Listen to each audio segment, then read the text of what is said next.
Naisių vasaros radijoje skamba Andriaus Mamontovo, Foje, Gedimino Storpirščio, Domanto Razausko, Andriaus Kaniavos, Atikos, Sauliaus Mykolaičio, Vytauto V. Landsbergio ir kitų lietuvių autorių kūriniai. Klausykite mūsų www.naisiuvasara.lt.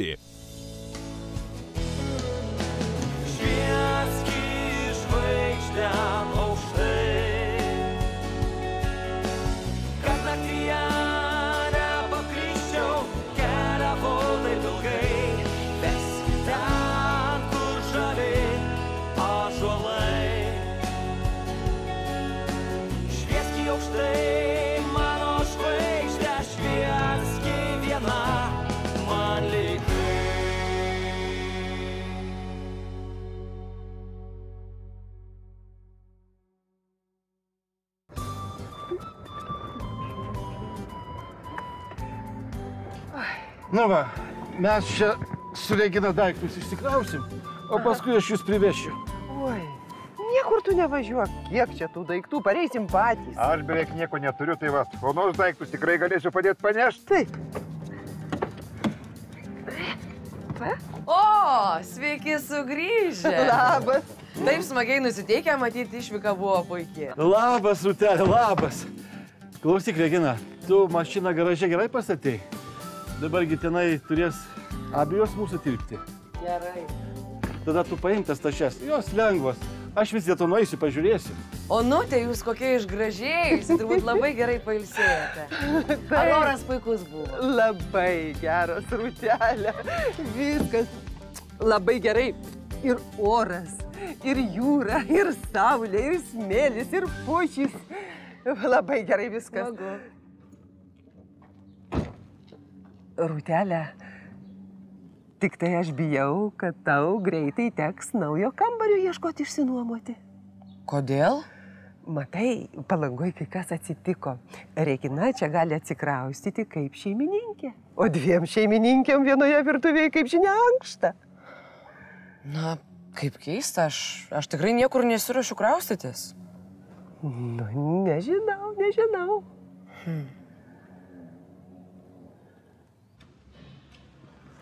Na, idėja labai graži, bet kaip ją įgyvendinti? Tu pagalvok. Sveiki. Sveiki. Sveiki. Tai aš jau eisiu. Palaukit, mes norim pasikalbėti, čia toks neaiškus reikalas, tai norim pasitart. Taip, o kas atsitiko? Sakau, gal tu žinosi, ar Naisiuose nėra kuriamas koks nors naujas rimtas projektas? Nieko neteko girdėti. Na, kaip? O dėl ko klausė? Matai, Gediminas vis vaikšto pas Anelę ir prašo parduoti savo žemę. Ir vakar buvo atėjęs ir pasiūlė tikrai labai didelę sumą. Žiūrėk tu man, tik ir pas mane buvo užėjęs. Siūlėsi pirkti, bet aš nesirūčiau parduoti. Ir kainos neklausiau. O kiek Aneliai pasiūlė? Po 20 000 už hektarą. Kiek?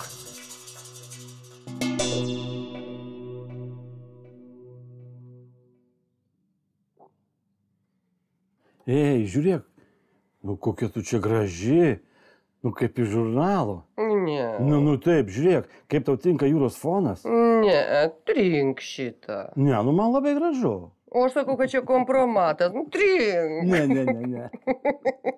O, žiūrėk, mažutis Algimantas į kalnelį bando įkopti. Pof. Pasižiūrėsim, kaip bus, kai bandys nuo kalnelio nurėti. O, stop. Ona su Vaciu. Aha. Vai, kaip ona dailiai išėjus. Matai, kaip žmogų aplinką keičia. Nu, bet vis tiek tu man pati gražiausia. Pataikauji. O, ir Rūtelė, pastebėjau. Atnešiau jums arbatos. Maniau, kad visi keliautojai jau išsivaikščiojo. Nu, kaip, tugi Regina čia. Dabar matau, kad ir Regina čia. Aš atnešiau tik 2 puodelius. Labai atsiprašau. Nesitikėjau čia Reginą sutikti, juk Regina labai užimtas žmogus, visus 4 kampus vaikų namuose prižiūri. Maniau, kad išskubėjo pas savo globotinius. Juk taip senai jų nematė. Rūtelė, nu ką tu kalbi čia dabar? Vaikų namuose dirba žmonės, personalas patyręs. Per tas 2 dienas vaikų namai nesugrius. Tu geriau atneš dar 3 puodelį. Ir prisijung prie mūsų, pamatysi, kaip mes linksmai leidom dienas pajūryje. Rūtelė, tu neik to 3 puodelio. Kas turi pradžią, turi ir pabaigą. Tu teisi, reikia krautis daiktus ir važiuoti namo. Na, Algimantas. Laimingai, Rūta. Iki.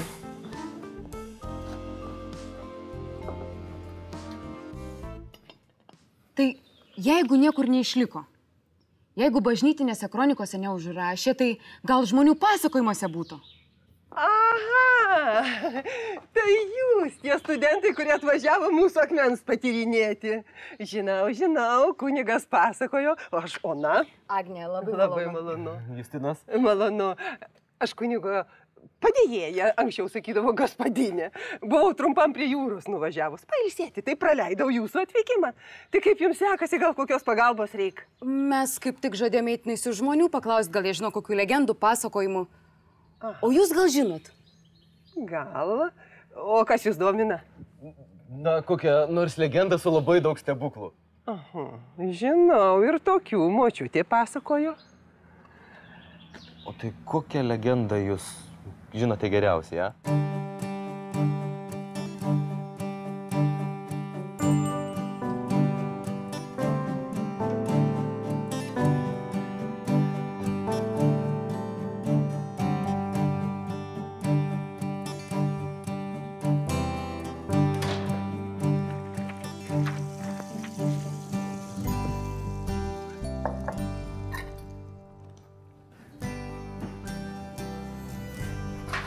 Labas, Pijau.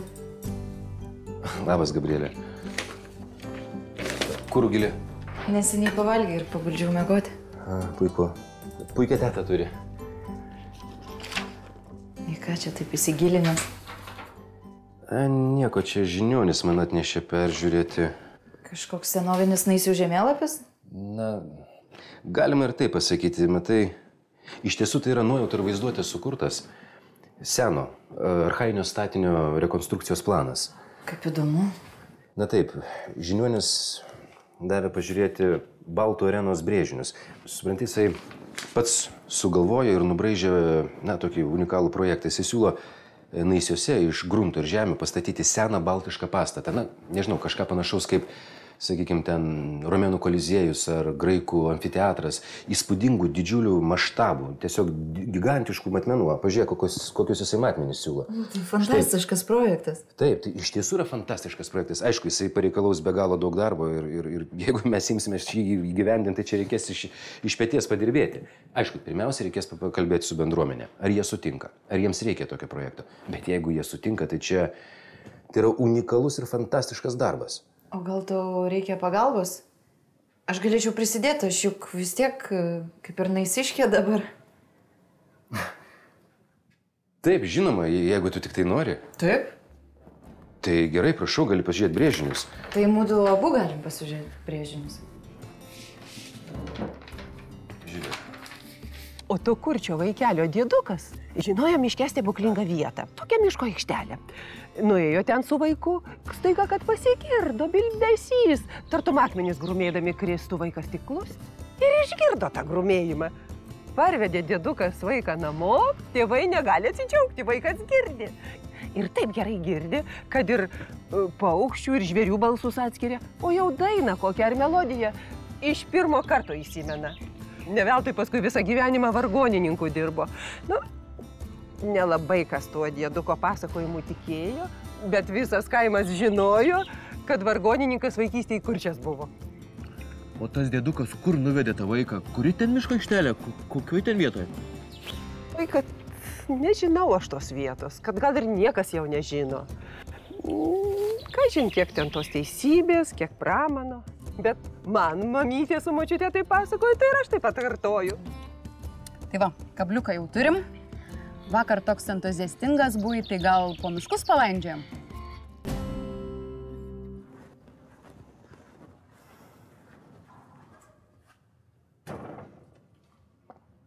Sveika. Paniurelių man ir te trūko. Kas atsitiko? Sėsk.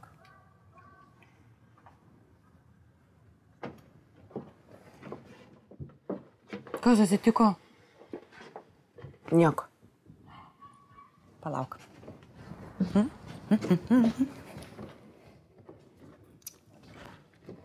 Žiūrėk, aš tau parodysiu. Ką šiandieną nusipirkau. Tadam! Gražus? Gražus. Ne, tu tikrai tai optimizmu netrykšti. Kas atsitiko? Gali būti, kad nebeturėsiu kur gyventi. Rimtai? Greičiausiai Regina atsikrausis pas Algimantą. Tai jau nuspręsta čia? Na, kaip ir ne. Bet tu būtų mačius, kaip jie žiūrėjo vienas į kitą, kai grįžo iš Palangos. Tiesiog akių atplėšti negalėjo. Aš jaučiuos kaip šuniui penktą koją. Ir baisiausia tai, kad neturiu jokios kitos vietos. Vika, klausyk. Gal tu galėtum mane priimti pagyventi, ką? Na tai aišku, jeigu tokia bėda, žinoma. Na tik supranti, tie bateliai yra mudviejų su Edmundu vestuvėm ir po vestuvių mes planuosim vaikučius. Tai supranti? Ne, aš suprantu viską. Kokia aš kvailė, kaip aš nepagalvojau, ką? Na baigtų, bet... Šeimos pagausėjimas, man tikrai čia nebus vietos. Nebus tų vaikų taip staiga iš karto. Kol mes jų neturim vietos sočiai, tai gali pagyventi. Bet kai vaikučio atsiras, nagi... Ne, aš suprantu viską. Viskas vyko. Tai gerai.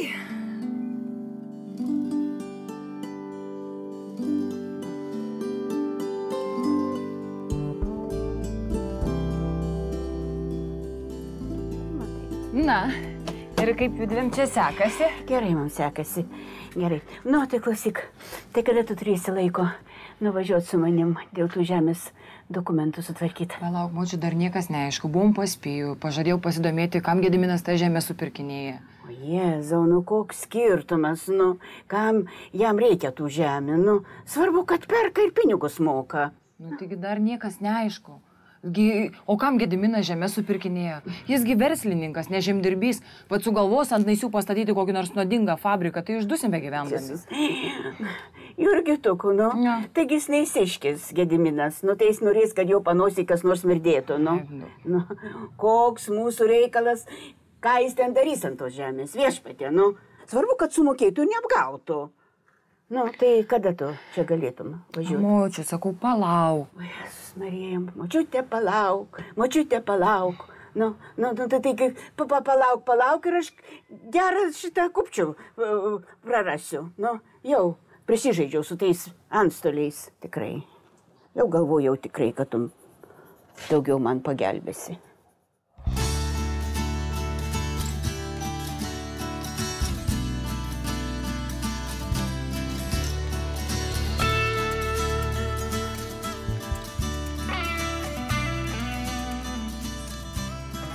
Kažin, iš kur galėjo būti tas dundesys ir tie akmenys? Gal koks statinys sugriuvo? Nerasim jokiose šaltinėse, tiesiog einam ir ieškom. O pameni, Jurga pasakojo apie Naisių apylinkės vaizdus iš kosmoso. Gal ir mums reikėtų atidžiau patyrinėti tą Googlą? Tau svarbiausia, ką ta Jurga pasakė. Būtų pasakęs, kad Naisiuose ateiviai nusileido, tai būtum ir patikėjęs. Ir ko čia šypsais? Tai visiškai rimti dokumentiniai filmai apie nepaaiškinamus reiškinius. Yra net žmonių, kurie liudija, kad jos buvo pagrobę ateiviai. Baik. Aš visiškai rimtai.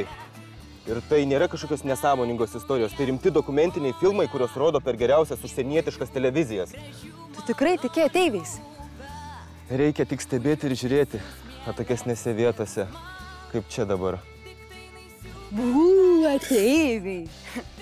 Aš manau, kad mums reikėtų kirsti miško aikštelę va šitaip.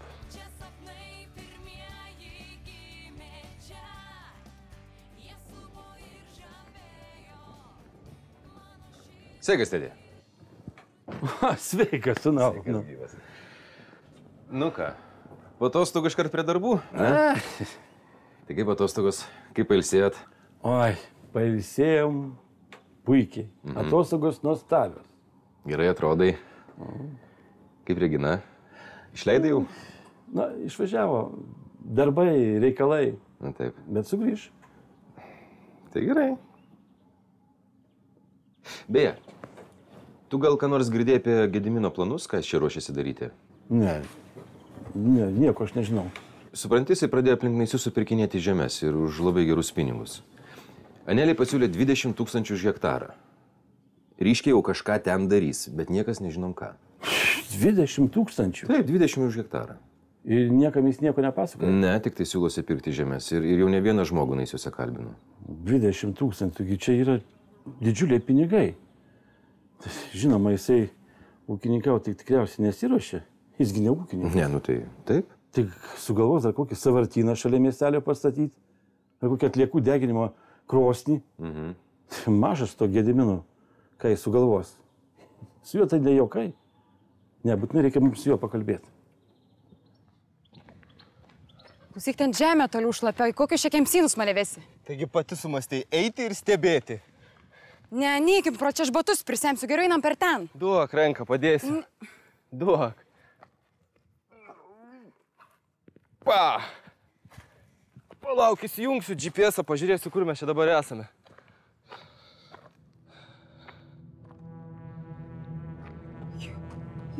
Justi, žiūrėk, Justi! Žiūrėk, ten skrenda kažkas. Kas? Žiūrėk, va ten. Zyzė. Jis artėjo, Justi, bėgam. Čia gal, kas čia gali, čia gal tie, kur mes šnekėjom, ką tik, Justi, bėgam. Palauk. Bėgam, jie žmonės grobia, var.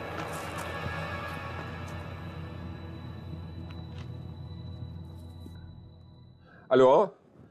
Pone Robertai. Taip, tai čia Gediminas iš Naisių, vėl trukdau jūs. Nu, kaip sako jaunimas dabar, komunikacija visų pirmiausia, svarbiausia, taip kaip ten Google'as. Aš tai kodėl skambinu? Dėl avansų. Nu, jūs sakėt, kad... Nu, taip, tai aš matau, bet, žinot, tai pinigai dideli, o čia...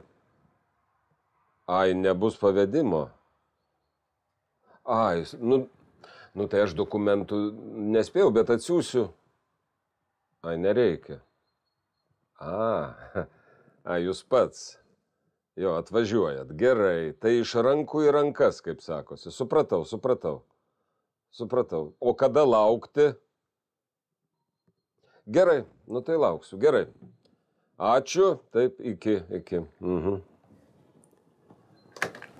Jo, Haidino, rimta kompanija. Nėr dokumentų, tai nėr pinigų. Nu gerai, o kur dabar man Aneliai paimti visą tą sumą? Palauk. Greiti kreditai.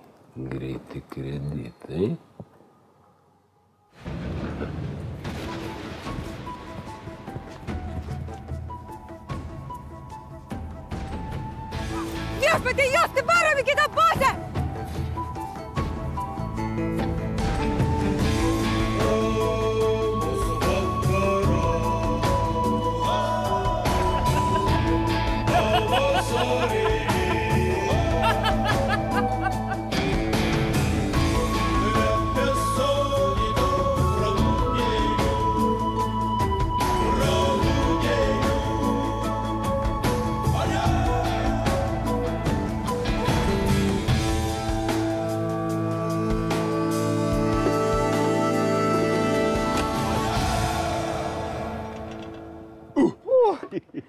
Oi, kokia tu graži šiandien.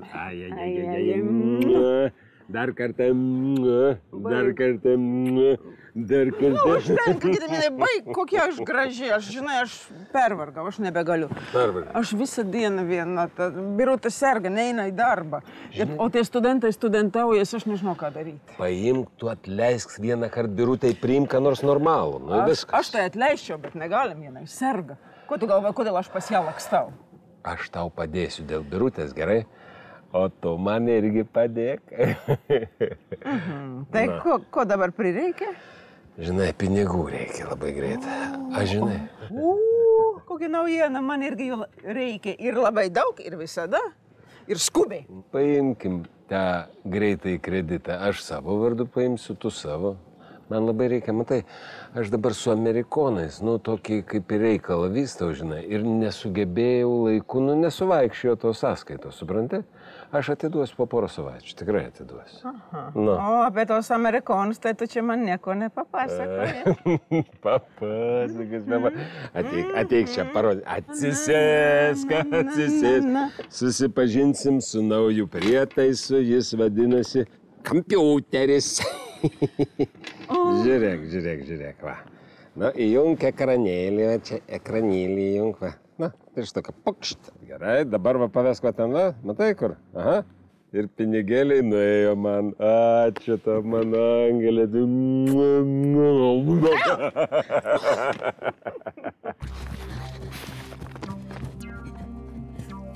Auč! Oi, pasidarinau. Nieko nebėra. Nebematyt? Ne, nieko. O, bet dar zyzė. Arba man čia ausise spengia nuo to bėgimo. Tu matei jo akis? Nenoriu net prisimint. Klausyk, gal kaime niekam nesakykim, nepatikės. Aš ir ateivis nelabai tikėjau. Gal ir teisingai sakai. Pajėgsi paeit? Nu, skauda, nu.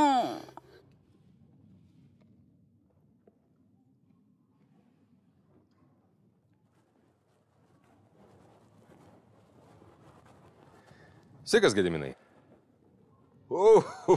Kokie vyrai. Sveiki. Va, mes kaip tik tavęs ir ieškojom. Manęs? O aš galvojau, kad jūs norėjot pažiūrėti, kaip mano žmonelė sukasi čia kaviniai šitoj. Ir mane vieną aptarnaujat. Tu matai, tikras ponas? Nu, sėskit, prašau. Nu, tau leidus. Aha. Ir šiaip, kaip sakosi, ne Gediminas, o grafas Gediminas. Ne, tau žinant. Nu, tu matai. Na, tai va, atėjot pažiūrėti, kaip aš čia, taip sakant, kleščiu. Kaip mane žmonelė aptarnauja vieną kavinėje. Nu, tik pažiūrėkit, tikras ponas, ką? Gediminai, mes girdėjom, kad pats supirkinėja aplink naisius žemės.